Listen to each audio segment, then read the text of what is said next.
Guess what? That guy sitting next to you that is cordial and a team player and is worried about customer service, that has 10% of the talent that you do, we can teach them everything else. I don't care how talented you are. If you're I don't want to work with you. That was Kelly Sells, and she is a business development specialist for SpaceJunk Studio in Columbus, Ohio. Last week's episode was all about the strategies as a young creative that I'm using to build my network.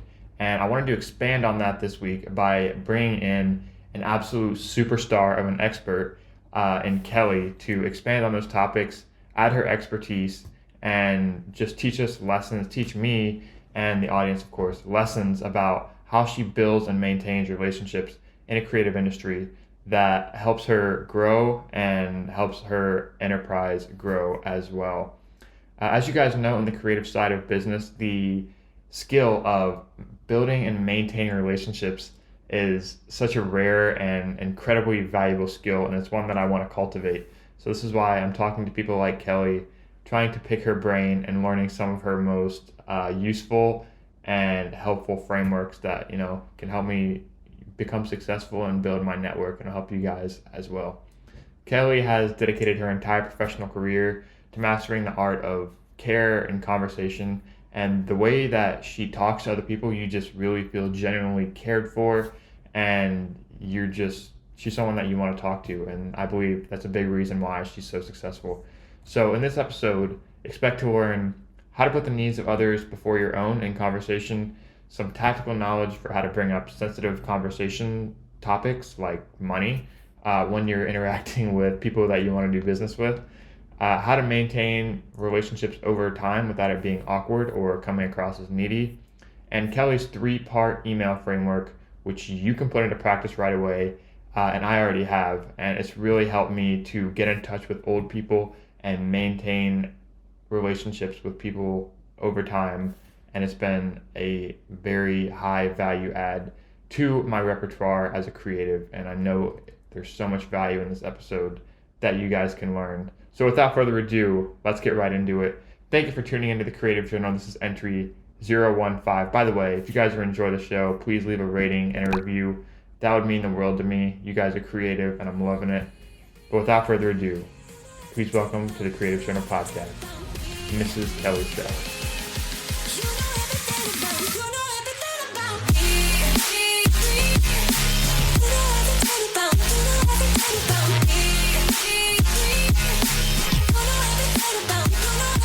I'm basically a director of business development and have been for many years. And currently, I'm the director of business development for SpaceJunk. And that really, with the exception of starting my career with my husband and a couple production companies that he had, where we only filmed, literally film, live action and editing and directing and putting broadcast spots together for agencies. That's how I got my start. Before that, I was 7 years in the corporate world for Chase in marketing and advertising, learning the advertising ropes, learning all of the what went into advertising for branch marketing. So I stayed there for 7 years, and then that's when I branched off into production. So I had already gained a lot of experience with agencies in New York and Columbus and Chicago. And so I felt comfortable in that environment. So it was pretty easy for me to make the switch and start selling production. Okay. Um, and then, I went a couple places after that and then landed at SpaceJunk, and I was there for 11 years. I left for about 7 years to do my own thing and build another studio, and now I'm back. And I'm so happy to be back. Mm-hmm. And a lot of the team members are the same as before, but a lot of them are also new. Mm-hmm.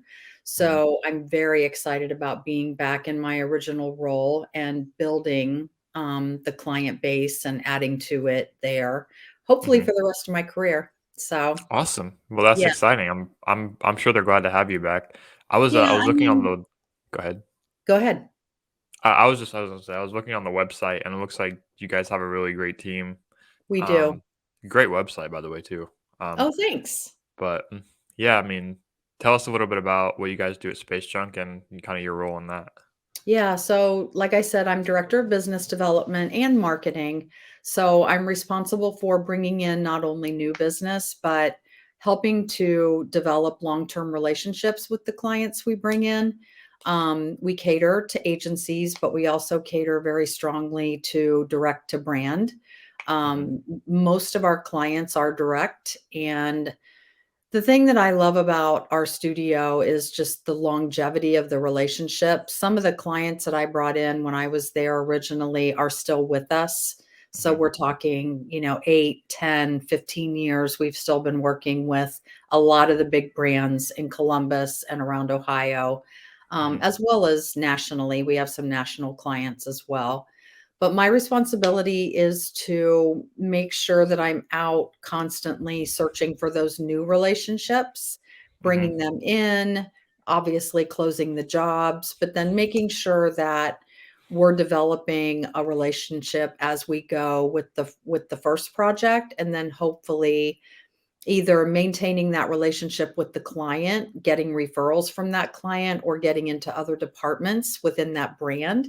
And Hmm. that's really how that's kind of my method for business development, is Okay. making sure that we're not focusing on one-off projects, that we're focusing on long-term relationships. Hmm. And for that reason, I stay involved throughout the life of a project. I don't necessarily talk on all the calls or have a role in the project once it's launched, but I stay copied in to kind of see the tone and the conversation and how the project is going, so that when Hmm. that project is done, I'm completely up to speed and I can have a postmortem with that client and Hmm. ask them how the project went and know all the ins and outs of what might have happened, good or bad, throughout the life of that project. And Okay.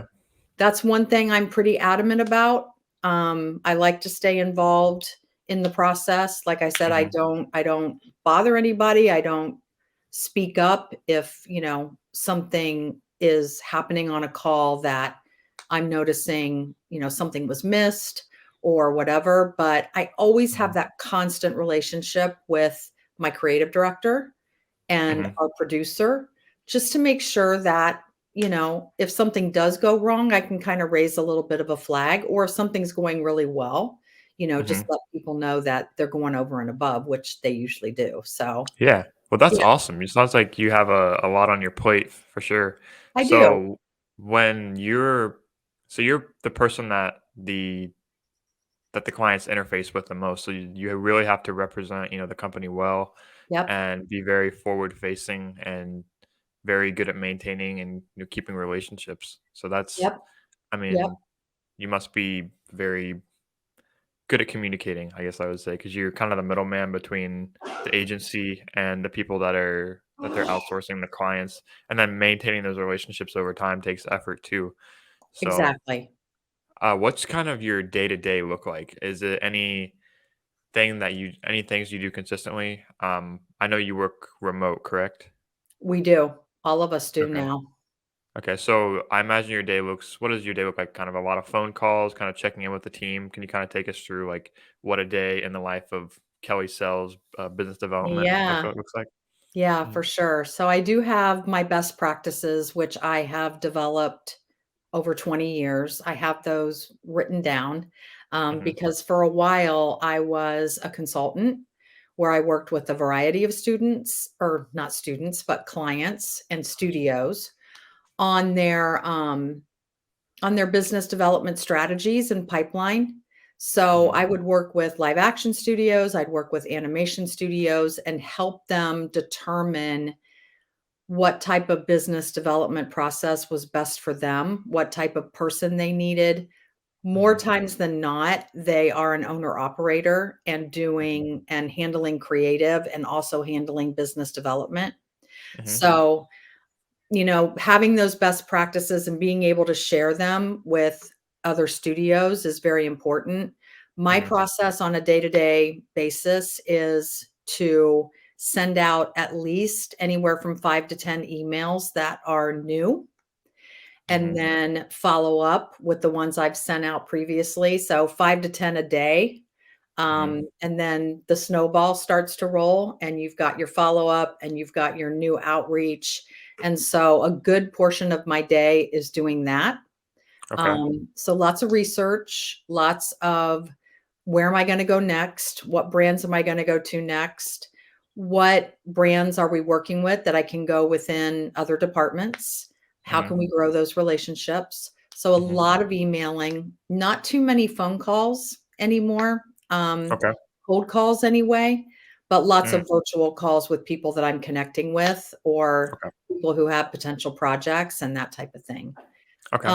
In addition to that, I'm responsible for marketing at SpaceJunk as well. I have a really solid team that helps me with that. Mm-hmm.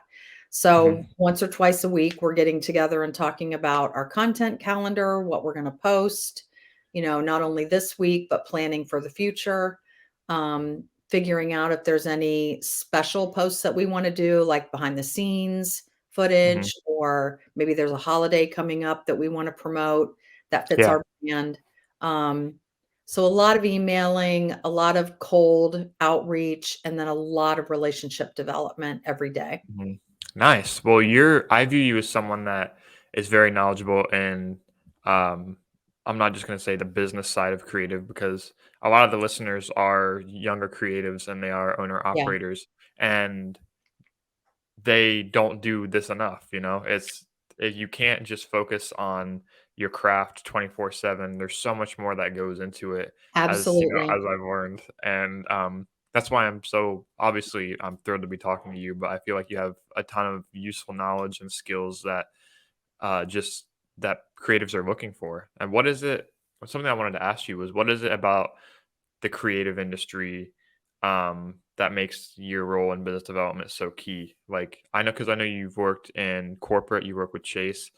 Is there Mhm. any similarities between kind of the more corporate environment and the creative industry, or are there any differences, or is there any overlap that you've seen? I mean, there's a lot of similarities. It was important it was important for me to understand that side of the business. If I Mhm. was gonna jump over to the creative side, I wanted to make sure that I had been in the corporate environment and in the marketing and advertising long enough that I kinda understood their world as Mhm. well as what I was about to embark on.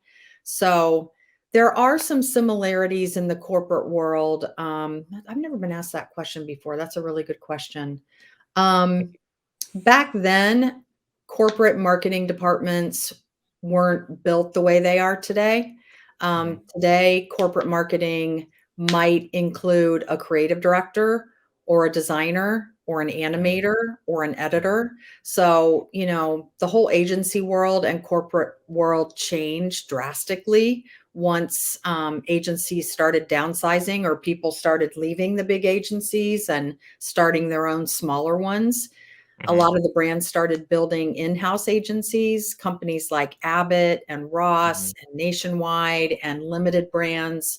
A lot of Yeah. those big corporate brands that have a lot of creative going on Mhm. within their behind the scenes, they Yeah. started to bring a lot of artists in-house. So that made it even that made it even better for us to go after those types of clients because we already understand what they're up against, Mhm. internally. Yeah. Would be a great partner for them. And I think that's one reason why we were able to build our direct to client roster um, a lot a lot more quickly than some of the other studios in town Mhm. because Yeah. we went after that sooner than everyone else, I think. Mhm. So, and it's nice to be able with the direct brands, it's nice to be able to help those marketing and communications directors look like rock stars Mhm. by bringing them in, bringing them into our process, which we have a very solid process and pipeline, Yeah. and help teach them what we do so that the next time they do a project, they know more about budgeting for it. They know more about how to run it. They know Mhm. more about what we're going to ask them to do. So each time we work with them, they're more and more prepared. Mhm. So I think us going to direct brands helped us learn a lot and grow a lot. But Hmm. with direct brands working with us, I think we're also adding knowledge to their tools that they use, Hmm. not only for video, but for their marketing process. Yeah. Yeah. Yeah, like I said, a lot of it, you have a very wide scope of stuff you have to know about your own business and then communicate that to the people Yep. because that's very important. Yeah. Yeah. So that's awesome. Thank you for that. That was really helpful. Yeah. And Um, go ahead. sorry. No, go ahead. You're fine. Yeah, and we do offer, soft agency services is how I refer to it, in that we can do script writing, we can do storyboarding.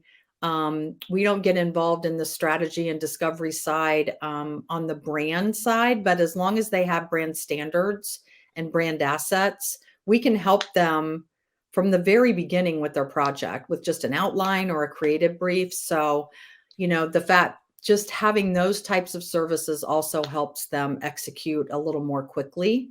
Hmm. Um, so that's another thing that I like about our studio and the way that we're set up in Yeah. working with direct brands. Yeah, because a lot of what you guys do as, if you're building out a marketing campaign or creating assets for the clients you're working with, a lot of it is very collaborative because Yep. I know people can be very protective of their brands and people can be very protective of what represents them. And it can kind of, have you ever had any issues or how do you navigate clients that can be difficult or maybe want too much control in the process, or have kind of trouble relinquishing control, how do you go about making sure it's a good relationship and keeping the peace? And because you're so good at building relationships, how do you kind of what makes a successful relationship? I guess. Yeah, well, that credit goes to our head of production and our producers and our creative Hmm. director, Hmm. because the minute I know that there's a potential project out there, they're arming me with the proper forms and questions, that we ask the client to make sure Okay. that we're bringing in a client and a project that makes sense not only for us, but for them, that we're the right partner for that. Hmm. Um, and then once the budgeting and the scope is all done, it goes to the producer, our head of production oversees that, and the creative director oversees that as well. Okay. So just knowing the type of questions to ask. If someone comes in and they've been onboarded and we've launched a new project with them and they're still feeling a little uncomfortable or they're still feeling like they don't have enough control, then I haven't done my job and we haven't done my job in our Hmm. job in scoping that project and Hmm. giving that client the information that they need to understand what the next steps are. Hmm. So, like I said before, we have an amazing pipeline, and part of that pipeline is even as far as having, the production process in writing, the animation process in writing, so that if Hmm. they are still feeling really uncomfortable, we can literally have a meeting with them and take them through that process step by Hmm. step.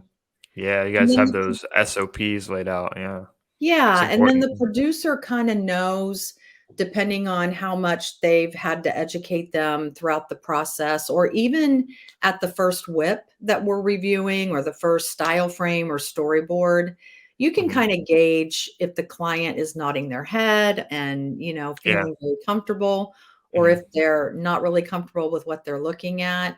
Our Hmm. producers are so good at holding their hand and making them feel comfortable throughout the process.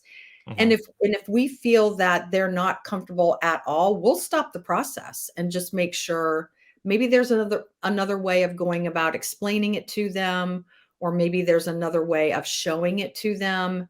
Hmm. Um, because, the level of people that you work with in the corporate world is way different than how you work with creative directors at agencies. They know what Yeah. to expect from us. We know what they expect of us, and that's a little easier. It's their job to manage their client, but Hmm. when we're managing the client directly, there's a lot of education that goes on, with them Hmm. in the first project, and even the first, second, or third one, they're still learning. Yeah. But we're giving them the tools along the way to understand the process for the next time. Okay, yeah. One thing I wanted to ask you about was how do you come across as being very genuine and very receptive to what the client wants done, especially say it's your first time meeting them and they're wary that you're representing a service to them, the one that comes with a monetary attachment. How do you kind of portray your team's value and really sell yourself in quotes kind of without being like salesy? How does are there any best practices, or is it just being really genuine and listening well, or what are some things Oh, that absolutely. help with that? Yeah. Well, doing your Mhm, research up front. So, unless I'm getting someone that calls in the office or goes to the website and says, "I wanna work with you," which happens sometimes, but not a lot. mhm. Would Um, that sorry, not to cut you off. Would that change kind of how you would prepare and approach the conversation if someone reached out to you versus you just reaching out to cold. them? Yeah. Yeah.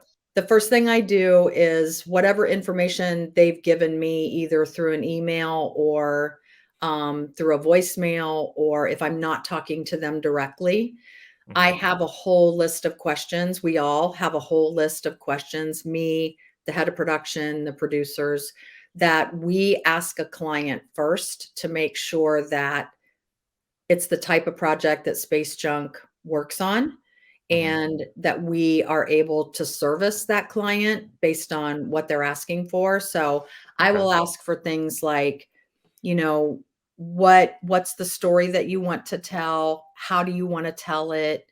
Do you have any inspiration that you can show us, or Mhm, anything that you've seen out there in the world that you like, things that you don't like? Is there anything you've seen on our website that you like, that mhm, kind of demonstrates the way you wanna tell your story?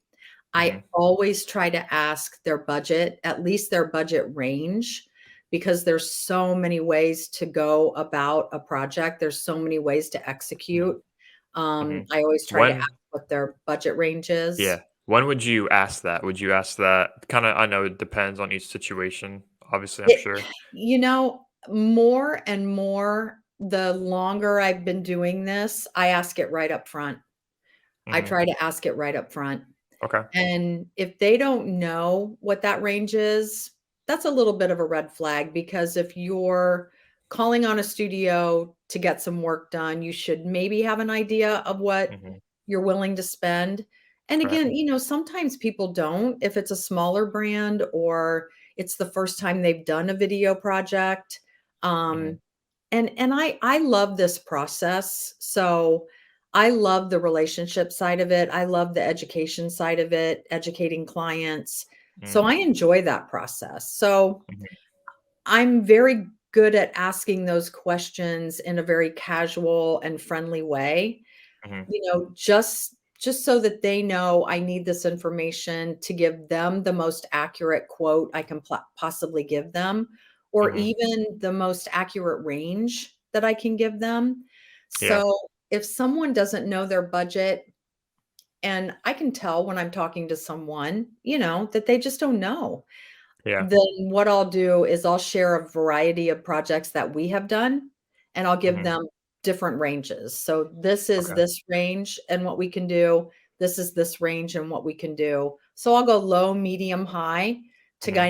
kinda give them an idea of what they can get for different budget ranges. Yeah. Um, and then they Okay. start to kinda understand, it's like building a house. Do you want $1,000,000 home? Do you want a $250,000 home? Do you Mhm. want a Corvette or a Nissan? Mhm. It's like buying a car, building a home. What is it that you're looking for? Those all come with different price ranges. Yeah, I think that's why it's so valuable to be a good communicator, as you can come Absolutely. across and bring up sensitive topics to some people. Because I don't think money isn't a sensitive topic unless you have reservations about it. Right. And I'm telling you, people can sense when you have a perverse incentive. People can pick up on that really fast. So Absolutely. it really helps for an agency to have someone like you that is able to do that in an effective way, because I know when creatives are trying to portray their own value, it's them that are making the money. They're very attached to the end result. I feel this myself is that like you don't want money to be a sensitive topic, but it's almost as if you let your personal feelings kind of get in the way, and then people Yeah, can sense that. yeah, So, and you can't um, do that. right, Yeah, right, yeah. Yeah, but money at first was when I first started out, that was the most nerve-wracking thing was talking about budget and mhm, money, but I'm so used to it now, and it's so important to go into a project conversation and know as much information as you possibly can. So, yeah, getting back to how we do that, I've got a list of questions that I ask every single time. We've got a creative brief that we can use if they don't know what they want or they don't know what their budget is. mhm, Sometimes I'll fill out a brief as best I can, and then I'll give it to them and let them fill out the rest, okay, so that I'm getting as much information back from them as I can. I'm mhm, also trying it's my job to protect my team. So mhm, I wanna make sure if I bring a project to my team where we're gonna have either a kickoff meeting or an information gathering meeting, I wanna make sure that I'm giving them the information that they need to mhm, brainstorm properly and to talk yeah, to the client properly. I don't wanna waste their time is very valuable. We're very busy and we're working on a lot of projects. mhm, We don't charge for our brainstorming sessions, so I wanna make sure I'm protecting their time as well and giving them as much information before the call as I possibly can, and mhm, that's only good for the client as well, you yeah, know? yeah. Yeah, That's really powerful for sure. yeah, Knowing what direction you're going before you go into the meeting, doing your research, and being able to represent your people well, I imagine is really important, and yeah, it can is. tell and I'm sure the client can tell when they whether or not you take it seriously, which you will because you're a big advocate of having of your team, Yep, and it's easy to speak powerfully and really advocate for something that you have a lot of faith in. So, yeah, and it's great that you have a lot absolutely. of faith in your team. But Yeah. what are some best practices that you've learned over your 20 years as far as staying in touch with people and maintaining genuine relationships? Because as it's so easy to get out of touch, especially I know myself. I went to North Carolina for a little bit of school, moved back to Northern Ohio. Now I'm back down south, and now I'm somewhere in the middle. How do you have I'm guessing you have some sort of system for remembering everything about people, maybe a time knowing a time when to reach out and making when you do reach out, doing it in a genuine way so it's not coming across as, "Hey, haven't heard from you in a couple years. By the way, this is what we're doing and this is what I Yeah, have for sale." So, because I know it can be kind of weird, and it's happened to me before too. You hear from someone you haven't heard from in years, and yeah. eventually, that red light kinda goes up in your head, like, "Oh, are they what do they want?" So how do you kinda come across as being genuine to people you haven't spoken to in a while? Yeah, I mean, being relevant for me is one of the most important things for developing client relationships. So, Mhm, when I work with someone, I try to get a sense of who they are as a person, who they are as a creative director or a marketing manager or marketing director. I mhm. have a lot of connections on LinkedIn. I have a database that is full of information. I have their kids' names, their dogs' names, what kind of dog, what kind of dogs they have. I do. I Back when love I that. started, we didn't have CRMs and, Mhm. all that stuff. So I had to log everything that I learned about people. Yeah. So as time has gone by, there's LinkedIn now. Mhm. I have a database. When I came back to Space Junk, Mike Blosel, the owner, he never got rid of my email in the whole time that I was gone, which is kind of weird, right? Mhm. I was definitely He knew you were coming I back, was that's why he kept destined it. to come back here, Yeah. that's for sure. Mhm. I have over 6,000 emails right now. Some of them date all the way back to 2013. Jeez. Kelly, you're stressing me out right now. We'll say Yeah, that. it's 6,000? crazy. It's Dang. crazy. Um, so I don't know. I mean, I just have it's always been important to me to be relevant when I'm reaching out to people. I'm not gonna reach out to someone who used to work for a bank and now works for a manufacturer, of automobiles and Hmm. show them financial work.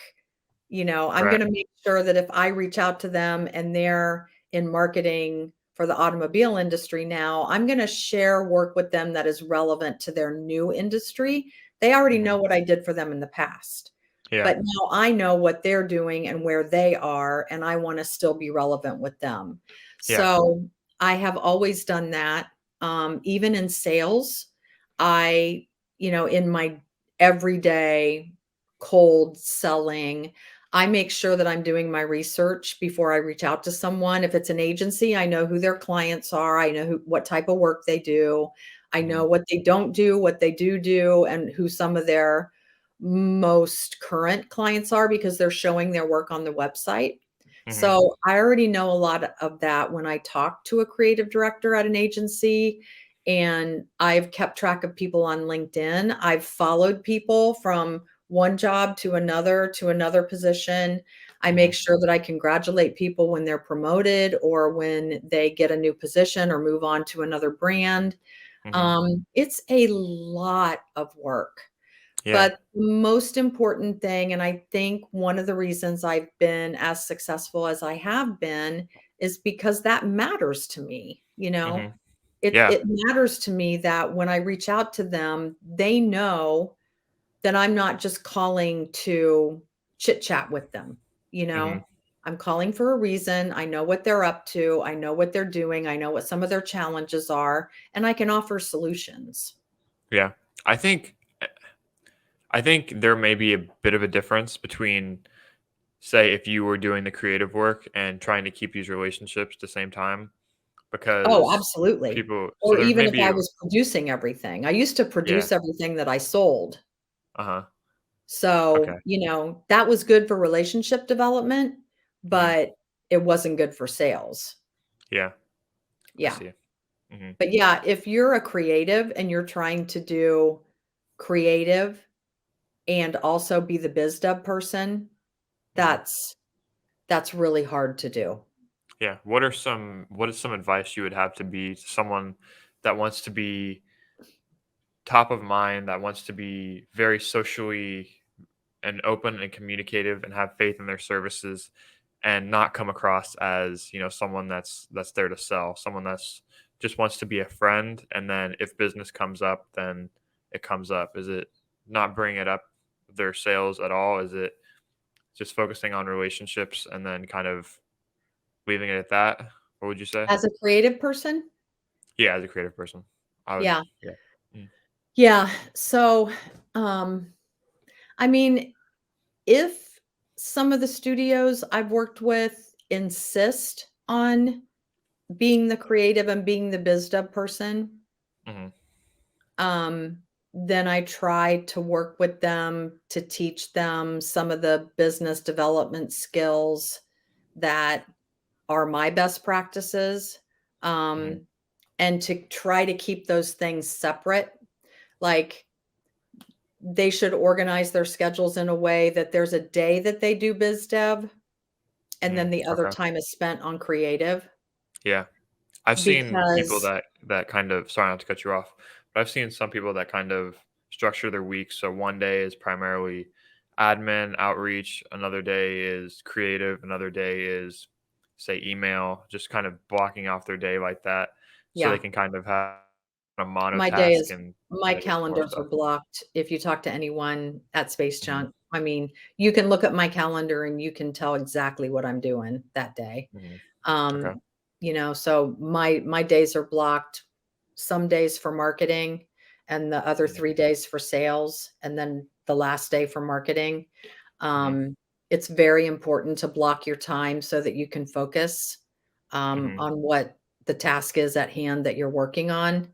Yeah. Um, but there are a lot of creatives that still want to do that business development, and it's just my advice is to divide their time appropriately so they're working and focusing on one thing or the other. Hmm. If they're out on shoots or they're out, or if they're an animator themselves or whatever, um, it's very difficult to keep those things separate.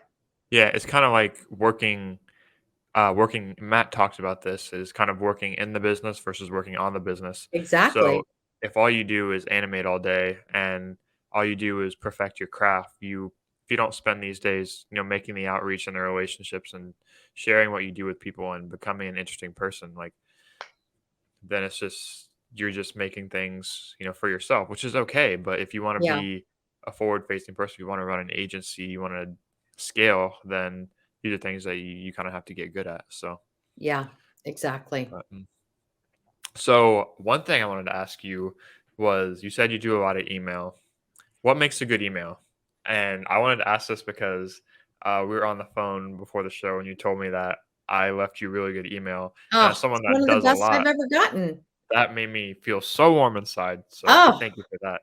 But what else kind of goes into a good email? And I've been doing it a lot lately just because of the show, just because I've moved to a new place, just because I want to make relationships and meet new people and learn as much as I can because I am new here.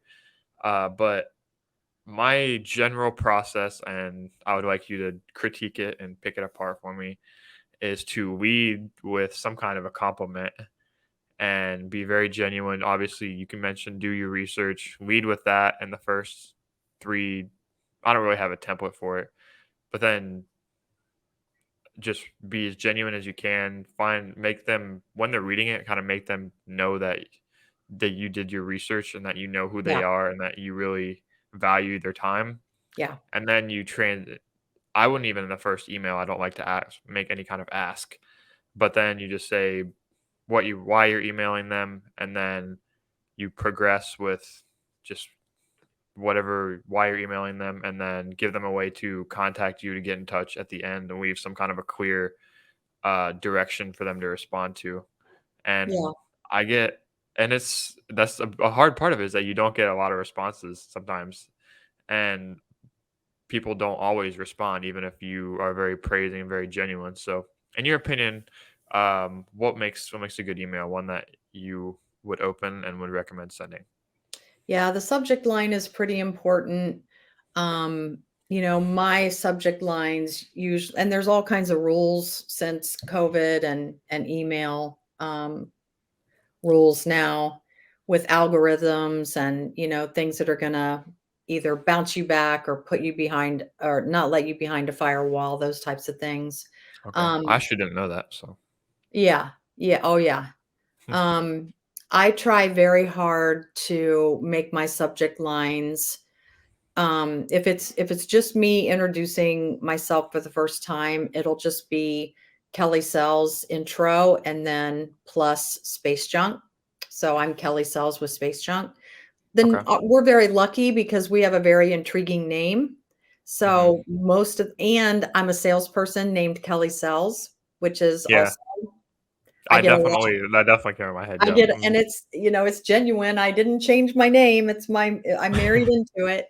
Um, Mm, but that usually opens a conversation pretty well too. But mhm. I usually try to be very brief and to the point in my subject line. And then, like you said, I don't always start with a compliment. It depends on what I'm reaching out for. If I'm reaching out for new business, I always say, I hope you're having a good day. I hope your week is off to a great start, something like that, something friendly in the intro. And then I go right into what I'm asking for, Mm.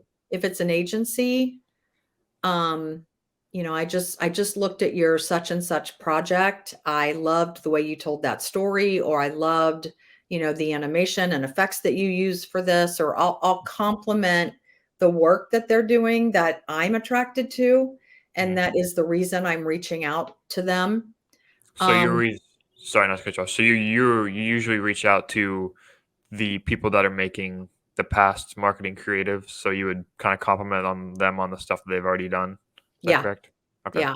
An agency, I make sure that I'm the reason I'm reaching out is because I love their work or I love a project that they did or I love, just the work in general. And I think Mhm. Space Junk could be a good partner Mhm. for Okay. them. But I'll start by letting them know that I looked at their website, that I know the work they're doing, and that there's maybe one particular project that really resonated with me and is the reason that I'm reaching out. Mhm. Um, so I try to keep my emails short. My first one, I try to keep it very short. I Yeah. try to not put any of my live links in until the second or third paragraph down because I Okay. don't want them clicking on that and going to the website and not reading the Mm. rest of my email. Okay. That's actually really smart. Okay. Yeah. Mhm.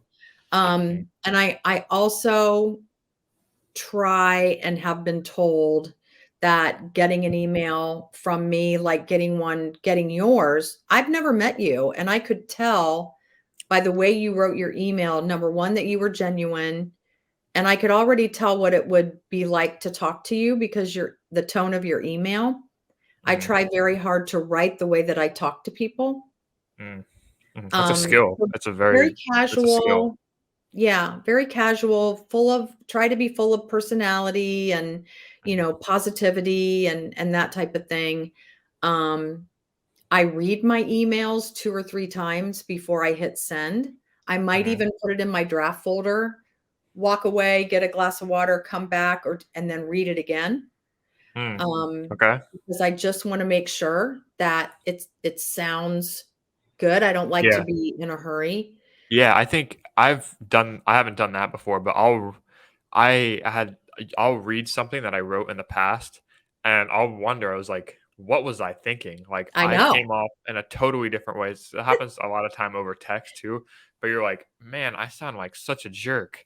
But Oh, yeah. yeah, it's hard because you're so busy and you're doing other things. That's again why I try to block my calendar and do certain things. Mhm. Um, but the best thing in the world for me that has happened, I don't know how long it's been out there, but the schedule send feature on Google where you Yeah. can schedule your emails to go out after you write them. Oh, okay. Oh, at the end of So the you day, okay. that's what I'm doing at night is building my schedule send for emails to go out in the morning between 8 and 8:47.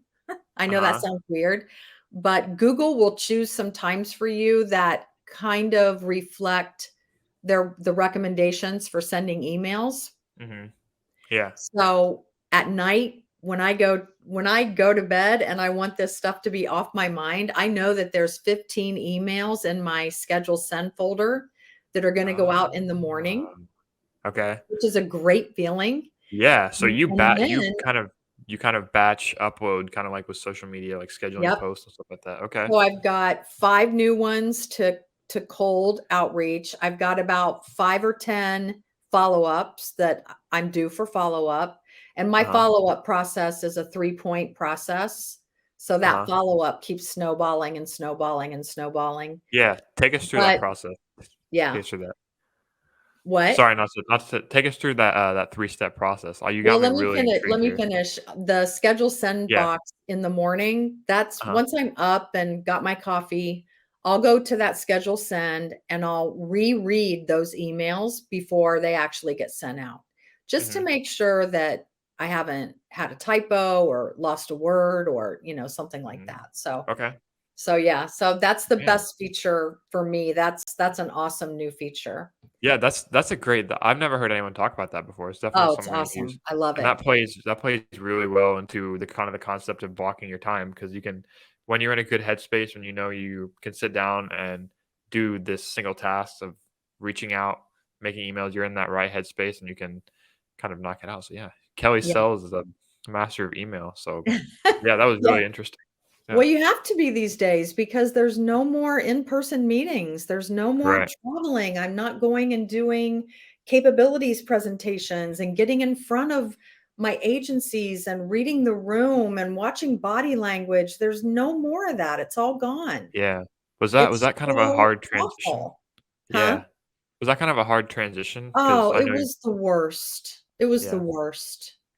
I mean, when the pandemic hit, I didn't know what I was gonna do. I mean, my whole process is in person, talking to people, reading body language, sharing work, listening to them talk about, what work they're trying to do, what new technique they wanna use, or what story they wanna tell, and just reading, showing the reel and reading. I've seen the work before. So when I'm showing my reel, I'm not watching the reel. I'm watching everybody in the room watch the reel yeah, because I want to see their reaction to it. I can anticipate questions and things that I can watch people sit up straight when something comes up and then slack back in their chair when the next one comes on. So I know they uh-huh, really like that spot and I want to talk to them about that. okay, yeah, So, yeah, it was the worst thing in the world for salespeople when the pandemic hit because anybody who operates like I do, any business owner, any salesperson, your chance to be in front of people was gone. mhm, And yeah, being on a Zoom call is not the same as being in a room with somebody. yeah. Yeah. How soon after sending emails do you try to transition to a some kind of a Zoom call or in-person meeting? Do you mention that usually in the first email, or is that something I you mention wait? it, if not in the first one, it's definitely the second one. So my 3-point process is this is a cold outreach, right? Mhm, So I email the person, I'm cordial, I'm friendly, I'm relevant, and then I close with, I will follow up with you again soon to see if we can find a time to get together. I never ask a client to let me know when they wanna do something. It's yeah, my job to schedule an appointment with them. It's yep, my job to follow up with them. It's not mhm, their job to follow up with me. They're yep. getting my email plus another 25 or 30 or 50 every day, Yeah, you kind of know? reduce the friction for them Yeah, to commit to. So, like, if someone were to ask you, it's like, "Oh, we need to get coffee sometimes." Just an example. You say, "Okay, great. Let's go to this place this time. Meet me there?" Question mark. yeah, That's something that's really been valuable for me is that yeah, if you want someone to, if you really want to get someone's time, because people are very protective of their time, and rightly so, you have to exactly. be not demanding, but very and very putting yourself out there, Yeah, so exactly. mhm. So Definitely. yeah, Yeah, so there's the first email, and then, I always include a link to our website for our general reel, so that they can at least see what we're about, and that will take them not only to the reel, but to the website, so they okay, can look at the people, the team, the work, a couple other projects in our portfolio. Hopefully, they'll spend some time there, and then I let them know that I'll follow up with them soon to talk about, next steps or getting together or whatever. mhm, So that's the first point. That's the first touch point. The second one is anywhere from 5 to 7 days after that one. I'll email them the second email and say, I hope you're having a great day or your week's off to a great start. I use a bunch of different ones. But my second comment is I wanted to bump my email back up in your inbox and ask if you had a chance to take a look at our work or, whatever I've asked them to do. And then my mhm, next sentence is, do you have a few minutes to talk with me? Here's a few mm, times that I'm available. I'd love okay, to tell you more about Space Junk, and I'd love to learn more about how you work with studios like ours for video and animation. I not to cut you off again, I'm sorry, but I No? love how you say in the first email, "I will follow up in Yeah, X amount of time," so it takes the pressure off them to respond to the first one, yeah. and they already know, they'll be like, "Oh, okay," they read the first one, they say, "Okay," I don't have to come up with a I clever don't have to response, do but anything. yeah, they know who you are. Yep. And then when they see the second one, it's several days later, so they're not like, "Oh man, so spammy." But yeah. So as you're saying it, I'm putting these things together. So, Yeah. um, but yeah, what's the last three part of it? Mm. So the third part of it is, again, going back to relevancy. If they haven't gotten back to me, Hmm. or they haven't indicated that they would like to schedule time with me, then I'm going to hit them with a very specific reel that is relevant to the type of work that they do as a brand or as an agency. So I have software that I use to build our reels, where Hmm. I have every project that we've ever done that is representative of the type of work that we do. Hmm. Gosh, I don't even know how many projects are on there. Hundreds, hundreds. Um, but I will build a reel that is specific to their brand, not a big one, just like maybe 2 or 3 projects that they can click on and go watch and say, "Okay, all right, so here's a live action project that they did. Here's an animated project that they did in my vertical, like, banking, retail, food and beverage, whatever vertical I'm reaching out to.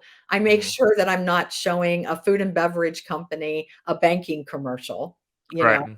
Hmm. Um, but that's my third touch point is, look, I'd really love to get together with you. If you don't have, I don't go to the negative side. I try not to ever say if you don't have time. I try to always be until we're able to meet. I wanted to show you a couple projects that I think are relevant. Mm. And then Mm. here's the reel, and that's a link. And again, that's a little further down, so they're not clicking on that first and not reading Hmm. my email. Yeah. Um, and then I'll say again, I'll follow up with you again, but on the third email, sometimes on the second, depending on if there's a response, how Hmm. that process goes.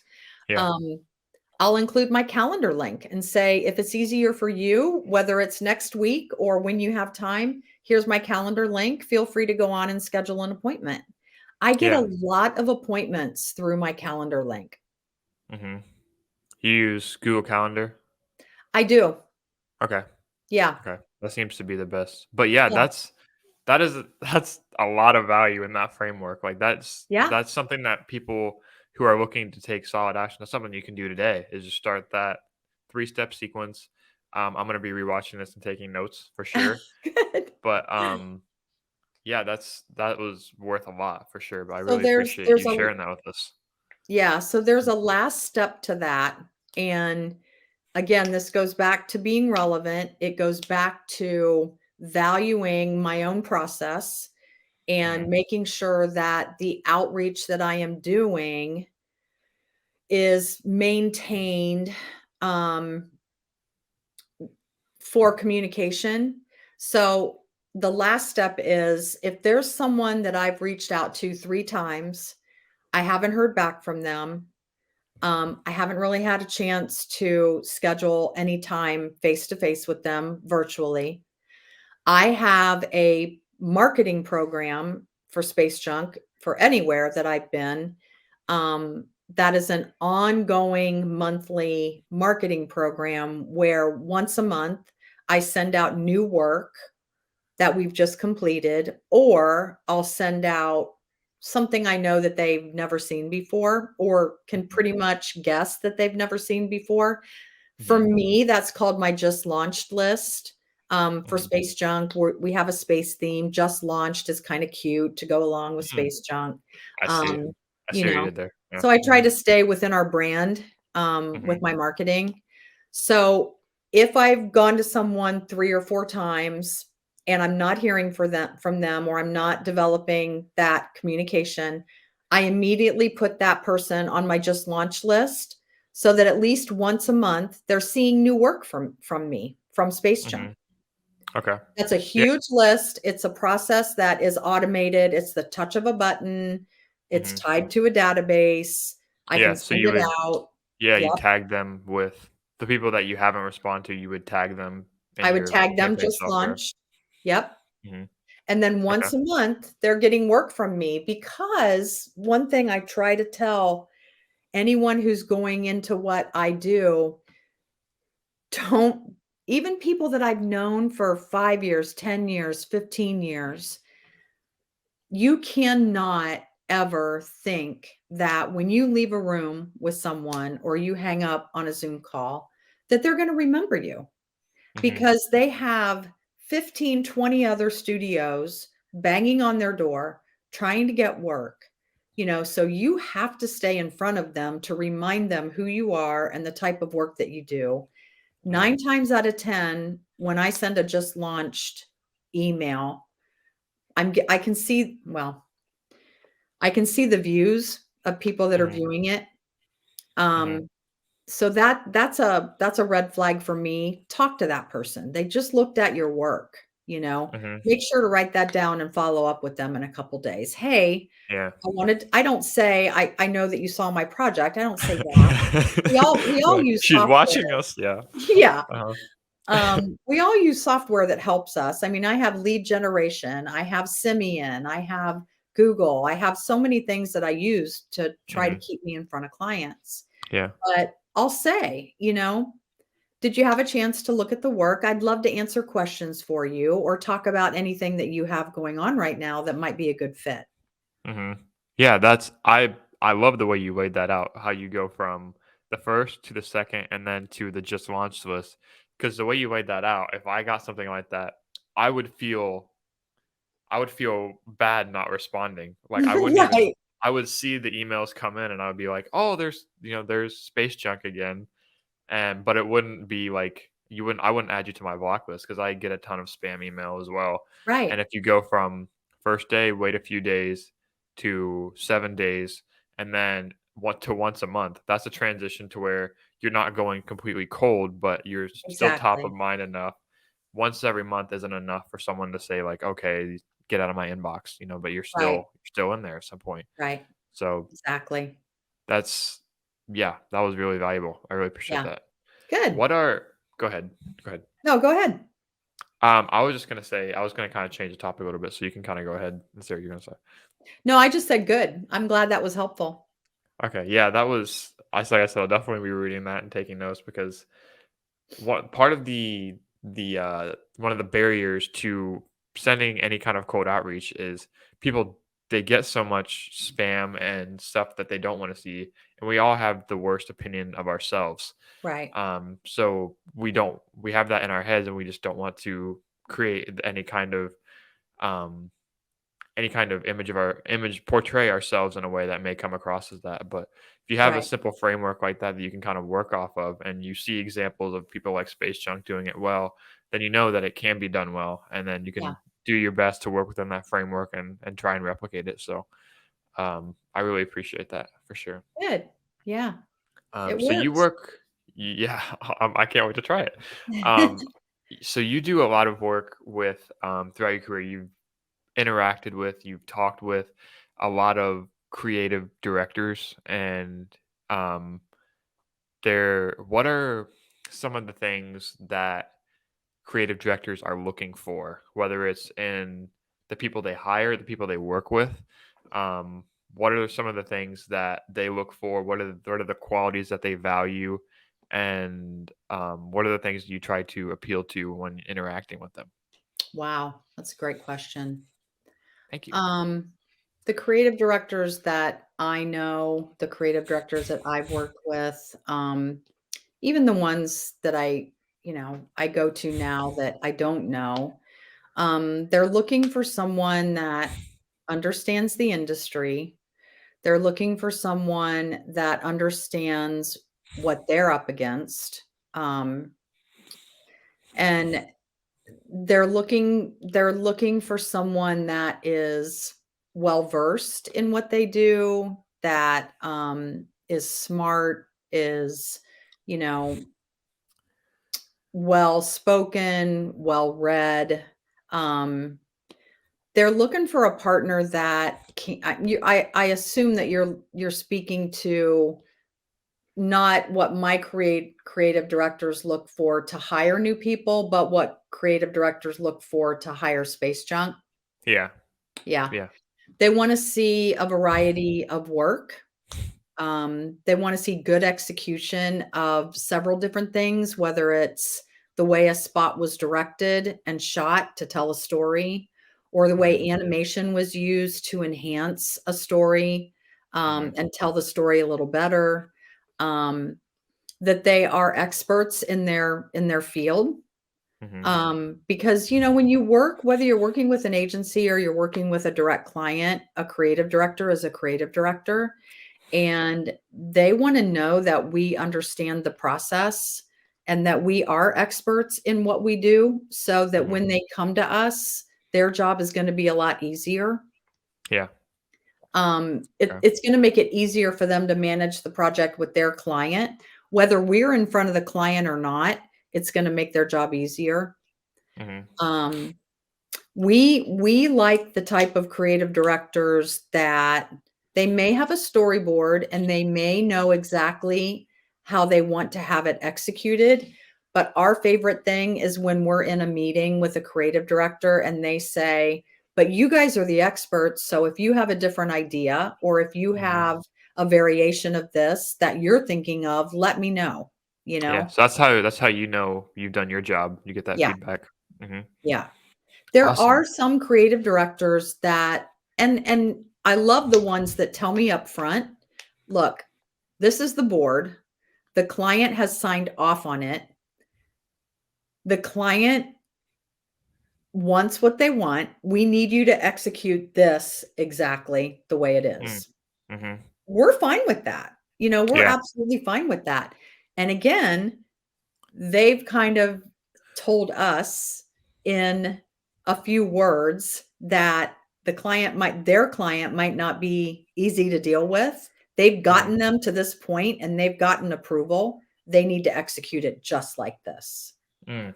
Yeah. We can read between the lines on stuff like that. So, um, but we really love those opportunities when they say, "You guys are the experts, so let us know if there's a better way to do this or a different way to do this or something that we can add to it." And Yeah. our creative directors and our directors, even our creative producers, they're just so smart and so well versed on Mhm. everything that's out there, and so passionate about execution styles Mhm. that there's no ego involved when they do if and when they do start to bring up other ideas, you know, Mhm. that we can bring to the table. Yeah, It's they're just probably such more a open to it, collaborative yeah. experience. Yeah. Mhm.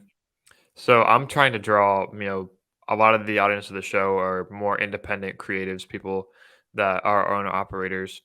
I think a lot of those parallels and the success I've seen reaching out to agency owners, people that run bigger, that have more people under their belt, more experience, that are maybe 2 or 3 steps ahead of you in the place you want to be. Yeah. Um, a lot of those same principles would apply to, say, if an owner operator was to reach out to a creative agency to do some kind of a one-off service. um, Obviously there's some difference when you're representing your own agency versus representing yourself, Right. but there's a lot of research that goes into finding, a partner that you want to work with, that if you have a very specific service that you think would actually benefit them, then you can be very open and um, very sold on proving that value of the service. And I think the more the more research you do and the more you are faithful in what you have to offer, the more, like, for you, you believe so much in your team, then it's easier to communicate that value and make that connection. So, Absolutely. Absolutely. I have only been as successful as I have been because of the team behind me. I am nothing without my studio, you hmm know? And over the years, I've made so many connections and so many friends in this industry, professional friends, artist friends, creative directors, you know, marketing directors. I truly value them, and you know, you're only as good as the people behind you. mm, You know, it's yeah, you have to as a if you're a freelance creative director or you're a freelance animator or DP or editor, whatever your craft is, if you're freelancing and you're trying to get clients, you have to understand that You're only as good as the service you're providing. So the other thing, I think it's tough being a freelancer these days because It I is, yeah. preach and preach and preach to freelancers, to younger kids. I shouldn't call them kids, to younger artists. They Mhm. are to me, but to younger artists that are just coming out into the market, especially in a post-pandemic world, Right. you have got to understand not only the role of the person that you're reaching out to and some of their challenges. Mhm. You Catering have to to, those, yeah. yeah, Really knowing what they want and trying to package it up in a way that they just give them what they want, basically. exactly. Mhm. You have to understand customer service. You have to understand communication. If you're a creative director and you're going to work direct to brand with someone, you're going to have to build a team, right? So you're going to Mhm. need a production studio, you're going to need crew, you're going to need, producers, you're going to need all those things to bring this project to life. You need Mhm. to understand the role of the people that you're hiring. If you're Mhm. on set, get to know what a gaffer does, understand what the DP does, understand what an AC does, you know? Get Mhm. to understand and educate yourself on the process and not just what you're bringing to the table. Yeah, I love Everyone's that. gonna wanna work with you again if you understand the entire process. I love that, yeah, I love Yeah. that. What, can you explain to us I've heard you before mention the 90-10, um, of freelancers. Can you, elaborate on that a little bit? Oh, then my 90-10 rule? Yeah, the Kelly Sells 90-10 How rule, did that's what you we're hear calling it. that? To be honest, I don't remember. I had it in my notes when I was looking for the episode. I think it might have been with your episode on Matt, but, can you kind of elaborate on that for Yeah, us? it's 90% personality, 10% talent. So that's kind of what my team at Space Junk and myself and other places that I've been and being a consultant. I used to talk to students at CCAD that were in their senior year and coming out into the market. Some of them wanted jobs in agencies or studios, others wanted to freelance. And Mhm, I would tell them the same thing. Make sure you're learning customer service. Make sure you have a database that works, so you're taking notes and you know what the changes are for a project. But the 90-10 rule is, listen, if you're coming to work for us at Space Junk, I don't care how talented you are. If you're an asshole, I don't want to work with you. mhm. There's So the door, get out, yeah. exactly. None of us wanna work with you if you're an asshole. The producer doesn't want to, the creative director doesn't want to, the client doesn't want to. Not that Mhm, an animator or an editor, well, an editor will always be in front of a client.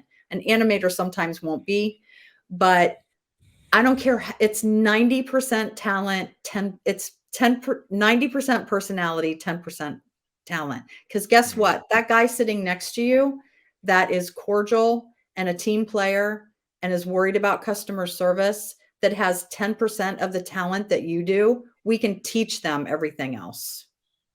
Love that.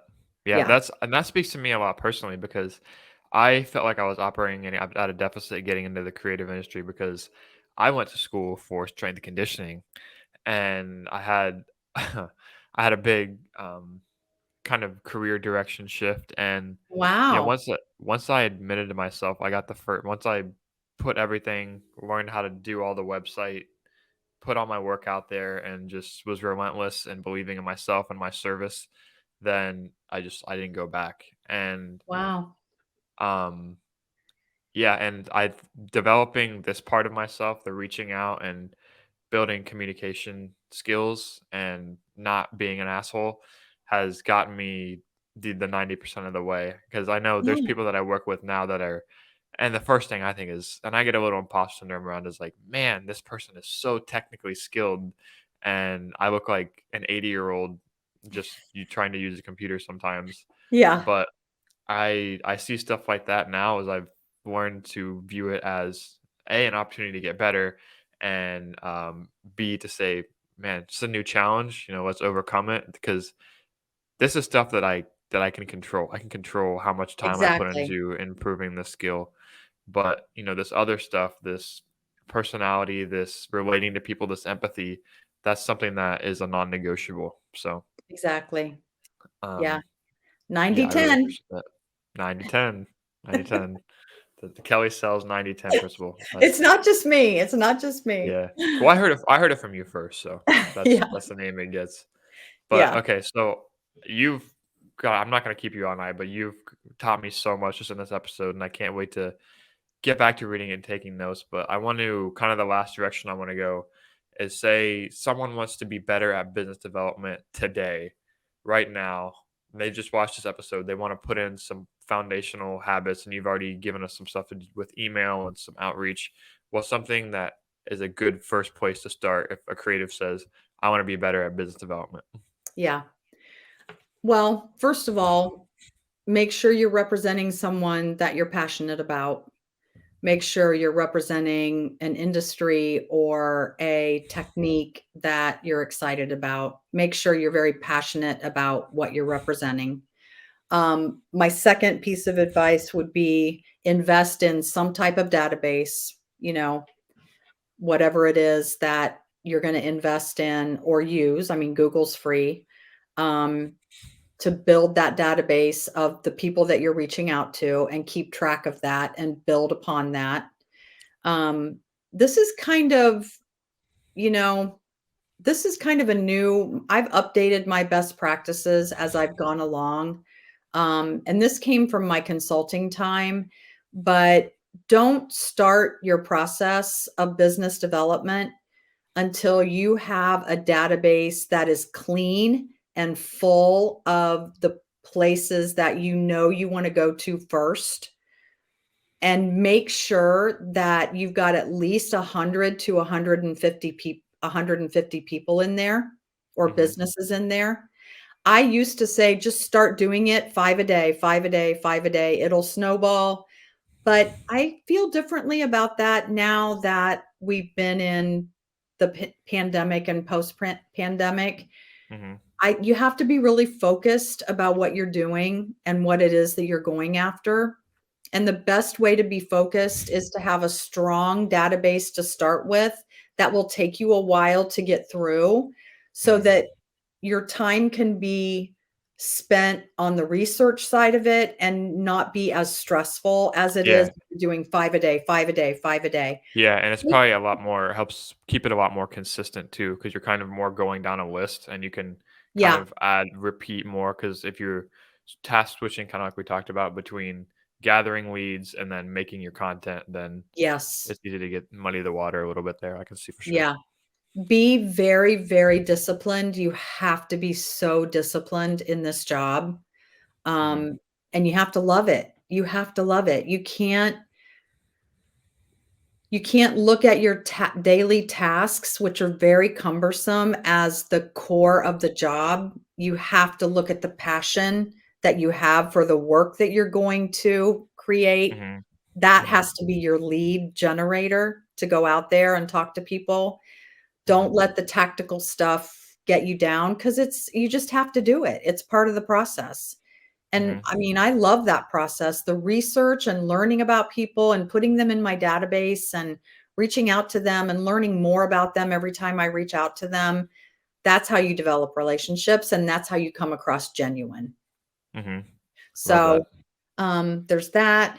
Um, what would be my other advice?